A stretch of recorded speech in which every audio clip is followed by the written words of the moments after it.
διδάσκω τη μέθοδο του Feldenkrais γιατί είναι ένας τρόπος να προσφέρεις άνεση και χαρά στη κίνηση.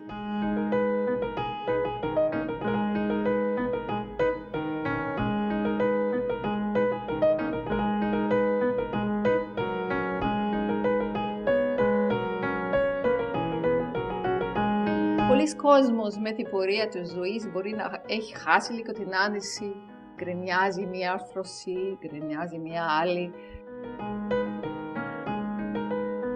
Υπάρχουν τραυματίες, ασθένειες, κάποιος μπορεί να έχει περάσει δύσκολες καταστάσεις και νιώσει λίγο, έχει μαγώσει λίγο στη κίνηση, κουράζεται εύκολο και έρχεται στο μάθημα Feldenkrais και ξαναμπαίνει να ανακαλύψει την κίνηση.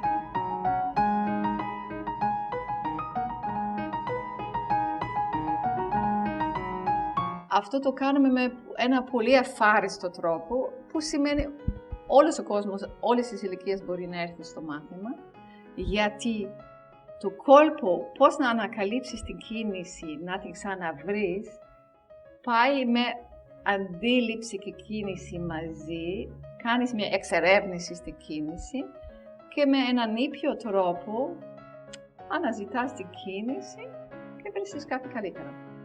Δηλαδή, συχνά έχουμε περιορισμό και έχουμε μια περιορισμένη κίνηση και εδώ στο Feldenkrais ξανανοίγουμε καινούριες δυνατότητες.